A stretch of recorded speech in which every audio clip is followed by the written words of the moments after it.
Halo teman-teman, jumpa lagi dengan saya Nus Martin. Di video kali ini saya bakal menjelaskan gimana cara ganti oli motor di rumah.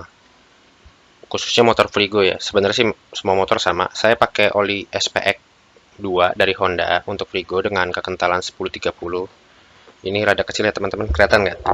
Ini oli cukup encer. Sebelumnya saya pakai oli Suzuki dengan kekentalan 2050, oli Shell HX5 dengan kekentalan 1540, dan Shell AX7 1040. Ini oli Honda dibanderol dengan harga kurang lebih 42 sampai 45. Sedangkan kalau oli Suzuki 33.000, oli Shell HX5 hampir sama kayak ini sekitar 47-an, dan Shell AX7 sekitar 43.000. Nah, akhirnya ada juga barang Honda yang terpakai di motor saya. Sebelumnya saya pakai knalpot dari Kawasaki, oli dari Suzuki, dan akhirnya sekarang ada oli dari Honda yang saya pakai. Jadi untuk ganti oli motor sendiri tuh mudah banget teman-teman. Kalau untuk motor Frigo, yang kita perluin itu kunci 12. Kunci ring 12. Nah, ini cuman bukan kunci ring 12. Kunci ringnya lagi nggak ada, lagi dibawa. Saya kebetulan nanti jadi pakai kunci sok. Jangan pakai kunci pas ya teman-teman kalau buat buka ini, karena ini sedikit keras, jadi lebih baik pakai kunci ring biar bautnya nggak selek. Untuk membukanya searah jarum jam ya teman-teman, dikagetin sedikit, searah jarum jam. Nah, ini bakal kita lihat gimana olinya. Oh, udah cukup hitam tapi masih dalam toleransi sih ini teman-teman menurut saya. Ini saya terakhir ganti oli itu sekitar bulan 3 kalau nggak salah teman-teman, pas saya pakai knalpot Ninja aja. Waktu itu pas pasang knalpot Ninja saya ganti oli Suzuki. Ini seperti ini teman-teman warnanya. Nanti saya bakal coba ambil tisu deh untuk teman-teman lihat sendiri gimana ini masih layak apa enggak. Sebentar teman-teman.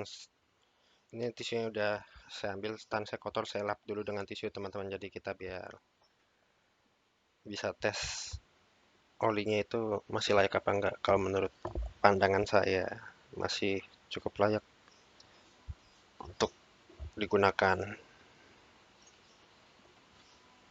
Ini iya benar teman-teman, warnanya nggak terlalu hitam pekat, masih layak untuk digunakan.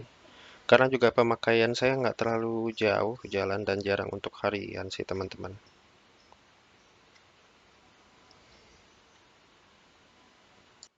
Nah teman-teman, untuk penggantian oli ini kalau bisa dilakukan pada malam hari.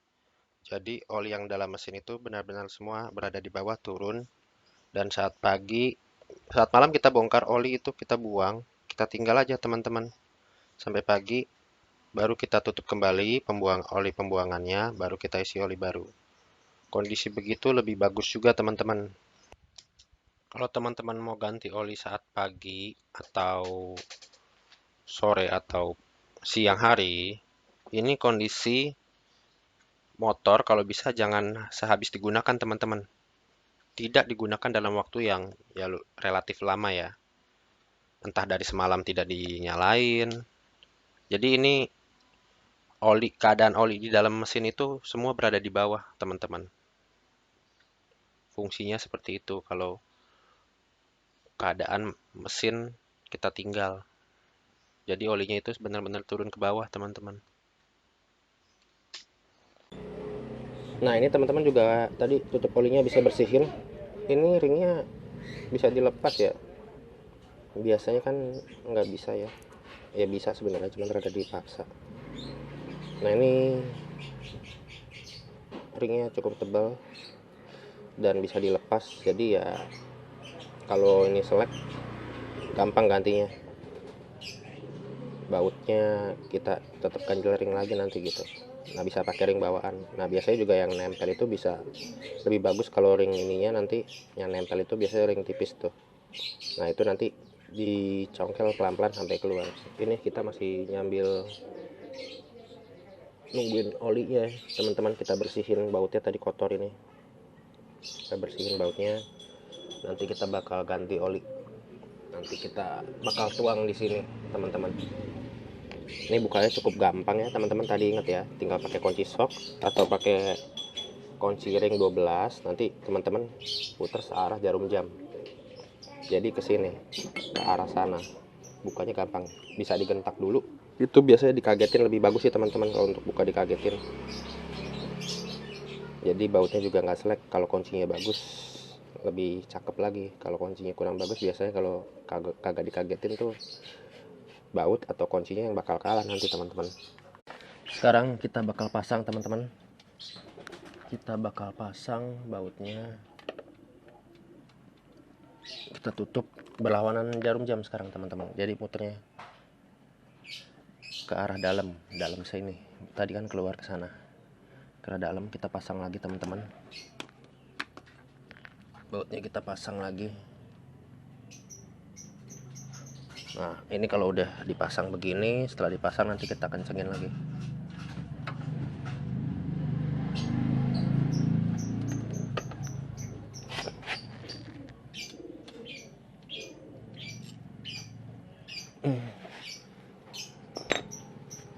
Kenceng ini juga jangan terlalu kenceng, cukup sampai pakai tenaga rata, kita putar sampai secukupnya.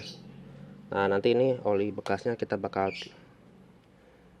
ukur sisa berapa. Sekarang kita bakal siapin tang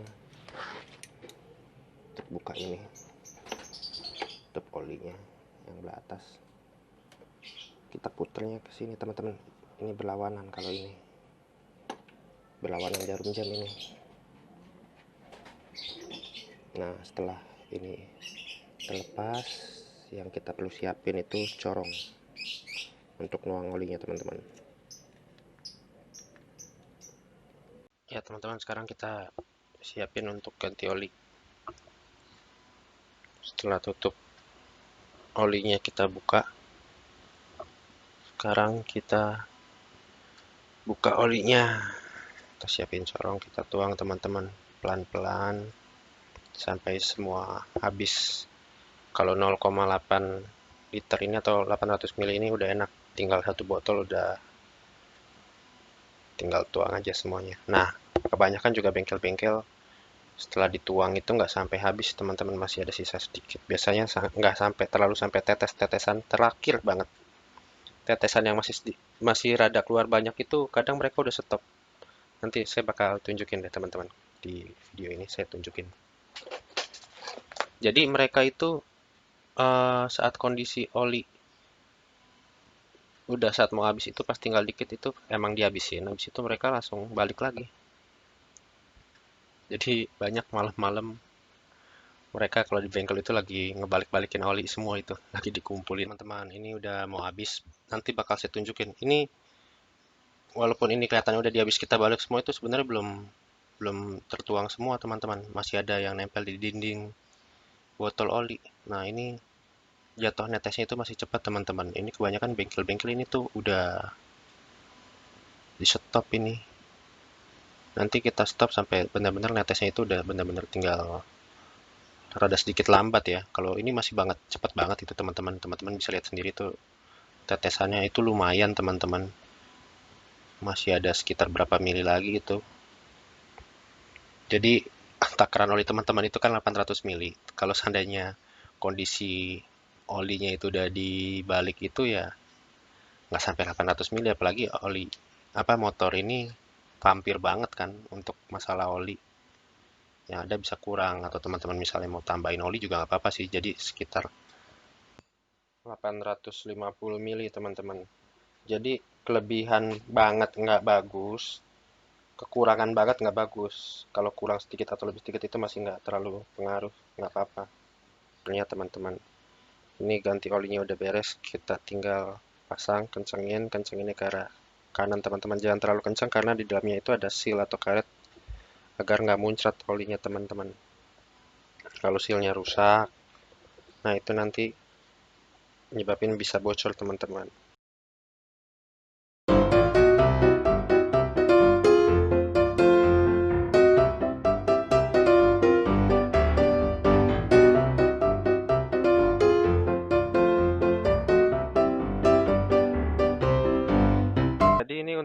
ada lumayan berkurang ya teman-teman. Ini kebetulan botol olinya nggak ada ukuran milinya, jadi kita nggak tahu. Tapi kita hanya bisa kira-kira sisa berapa mili teman-teman. Oke, mungkin segitu aja. Di next video aku bakal bikinin video tentang cara bersihin throttle body dan CVT.